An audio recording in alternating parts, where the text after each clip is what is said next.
नमस्कार दोस्तों, मैं हूं जय किशन और आज स्पेशल पॉडकास्ट में सारथी की तरफ से मैं हाजिर हुआ हूं। हाल ही में CAPF का रिजल्ट आया and we are very proud that Saarthi ने देश को एक बहुत ही बेहतर सारथी दिया है। We have with us Kanishk, जिनकी रैंक 122nd थी। Thank you so much, Kanishk, and congratulations first of all. Thank you, sir, for the such an introduction. नहीं, आप डिजर्विंग थे। कनिष्क, मुझे लगता है कि आप बहुत ही हम्बल बैकग्राउंड से आते हैं और बहुत ही, जो मुझे आप कह रहे हैं पता चला, बहुत ही ओबीडियंटली आपने हार्डवर्क करा। थोड़ा CAPF के बारे में कैसे सोचा आपने, कब सोचा इसके बारे में CAPF में आपको आना है?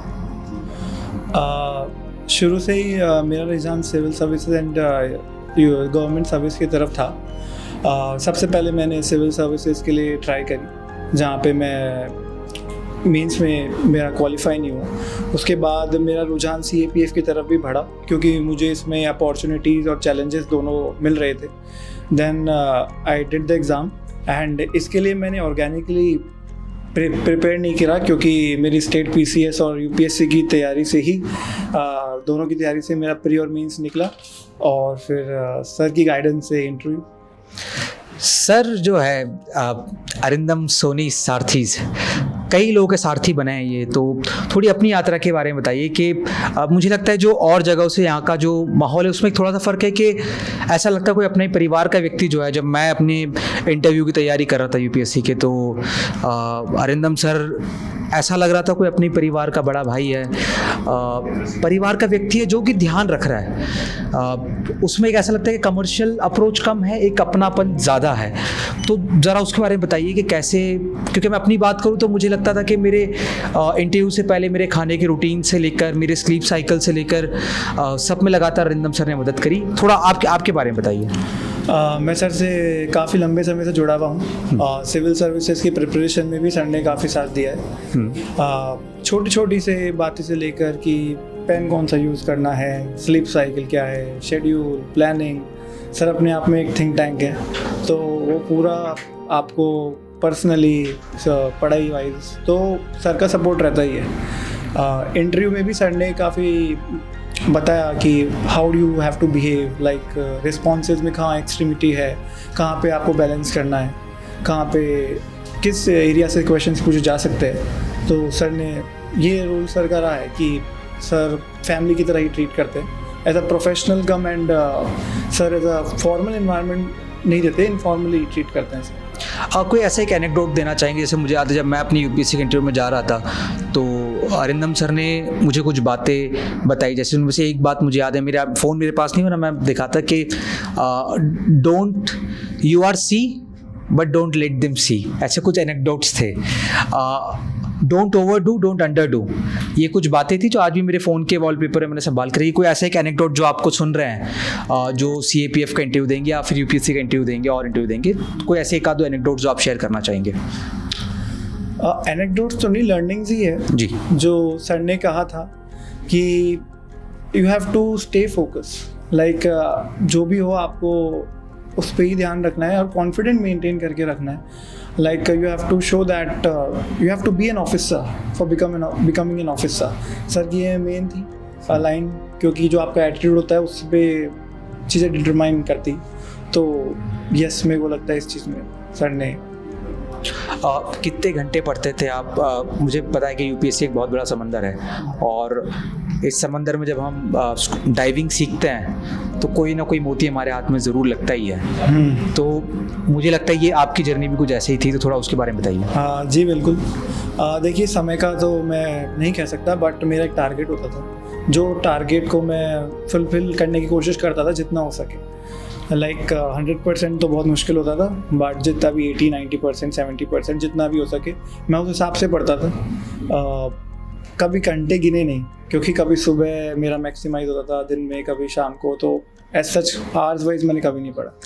वो मीम बड़ा वायरल होता है ना कि मज़ा आ रहा है, तो आई थिंक आपको मज़ा आ रहा था इस पूरी प्रोसेस? शुरुआत में तो काफ़ी मज़ा आ रहा था, जब चीज़ें नई नई थी, जब चीज़ें नई नई पढ़ने लगा था, current affairs. But after time ये थोड़ा सा रिपीटेटिव हो जाता है। So yes. देखिए, मुझे लगता है कि मैं उन चुनिंदा लोगों में से हूँ जैसे अरिंदम सर की अपने कुछ सब्जेक्ट्स की स्ट्रेंथ है, सोशियोलॉजी में तो खैर मुझे लगता है कि एटलीस्ट मैं तो बहुत कम लोगों से मिला हूँ जो इतना इम्बाइब करके, इसको कहते हैं ना चिंतन मनन और आचरण के साथ पढ़ाना।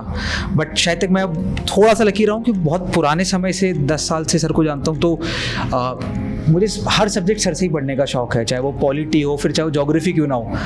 तो मुझे लगता है पॉलिटी की, मॉडर्न हिस्ट्री, सोशियोलॉजी, ये सर की मतलब जिस तरह से वो पढ़ाते हैं ऐसा लगता नहीं है कि आप पढ़ रहे हैं और वो आप उसको ग्रहण करें। तो आपको ऐसा कौन सा पोर्शन था जो आपको लगा कि नहीं यार ये इसमें मज़ा आ गया? मेरा सोशियोलॉजी था, मेरी ऑप्शन सोशियोलॉजी रही है। जब सर से P2P सेशंस लेते थे तो सर का सोचने का नज़रिया ही अलग होता था कि इस क्वेश्चन को कैसे मल्टी डायमेंशनली डील किया जा सकता है। तो मेजरली मैंने सर से सोशियोलॉजी पढ़ी है। एंड प्रीलिम्स में how to deal with the UPSC prelims question, how to deal with the uncertain questions, like how can you find the incorrect sentences. तो उसमें मेजरली सर ने काफ़ी मदद की। थोड़ा पर्सनल लाइफ पे आते हैं कि आप अपनी सबसे बड़ी इंस्पिरेशन किसे मानते हैं? देखिए, इंस्पिरेशन तो मैं हमेशा अपने आसपास वालों से ही लेता हूँ। मेरे माँ बाप और मेरी बहन, उनसे ही वो इंस्पिरेशन। क्या करते हैं वो आपके फादर, और अगर आप थोड़ा सा ब्रीफली बताना चाहें? Father is like in the real estate and mother is a home baker. My sisters are in the accountancy, C and C S. So yes. अरे वाह, मतलब इससे बेहतर कुछ नहीं होता जब आपके घर वाले ही आपकी प्रेरणा हो। आप 3 टिप्स शॉर्ट में, अगर आप जो भी यूपीएससी की तैयारी कर रहे हैं, आपने CAPF क्रैक करा है, मुझे लगता है it is just a beginning. हमें अक्सर लगता है कि जब मैं सर्विस में आया तो मुझे लगा था कि शायद तक एक चैप्टर ख़त्म हुआ, बाकी चैप्टर शुरू हुआ है ये लाइफ का। जो डिफ़िकल्टीज़ का लेवल है, मतलब आई थिंक 0 to 1 आया, 1 to 100 की जर्नी ये है। और मुझे लगता है आगे बहुत सारे माइलस्टोन्स आने हैं, आगे बहुत सारे चैलेंजेस आने हैं। लेकिन अब तक की जो आपकी लर्निंग रही, हार्डवर्क रही, कोई 3 बातें जो आप जो भी एस्पिरेंट्स आपको सुन रहे हैं उनको आप कहना चाहेंगे? सबसे पहली बात तो कंसिस्टेंसी। ये जो सफलता मुझे हाथ लगी है, ये कंसिस्टेंसी के कारण ही लगी है। क्योंकि लगातार अगर आप प्रयास करते रहेंगे तो जैसे आपने कहा, समुद्र में अब उतरेंगे तो कुछ ना कुछ हाथ लगेगा ही। दूसरा है कि आपको PYQ एनालिसिस बहुत अच्छे से करना होगा यूपीएससी में अगर आपको करना है, बिकॉज PYQ आपको डायरेक्शन देते हैं कि आपको किस एरिया में पढ़ना है और कितना पढ़ना है। एंड तीसरा है लिमिटेड सोर्सेज, क्योंकि जब मैंने सोर्सेज बढ़ाए तब मुझे निराशा ही हाथ हुई है। तो लिमिटेड सोर्सेज को मैक्सिमम रिवीजन से ही आपको सक्सेस मिलेगी। लास्ट पोर्शन है इस इंटरव्यू की, बातें बहुत सारी करने को, लेकिन थोड़ी समय की भी कमी है। मुझे लगता है आगे हम बहुत सारे ऐसे इंटरेक्शंस करेंगे और मुझे लगता है कि बहुत जल्द हम दोबारा भी मिलेंगे बेटर रिजल्ट के साथ। और मुझे लगता है कुछ और अचीवमेंट 100% आने वाली है, मुझे उसमें कोई शक नहीं, क्योंकि जिस इंस्टीट्यूट के साथ आप जुड़े हो वो उसका थोड़ा अप्रोच अलग है। अब जो अगला टास्क है उसके अंदर मैं आपको एक वर्ड में उसके बारे में बताना है। ठीक, तो शुरुआत करता है, कनिष्क को एक शब्द में डिफाइन करना है, अगर आप कैसे करेंगे?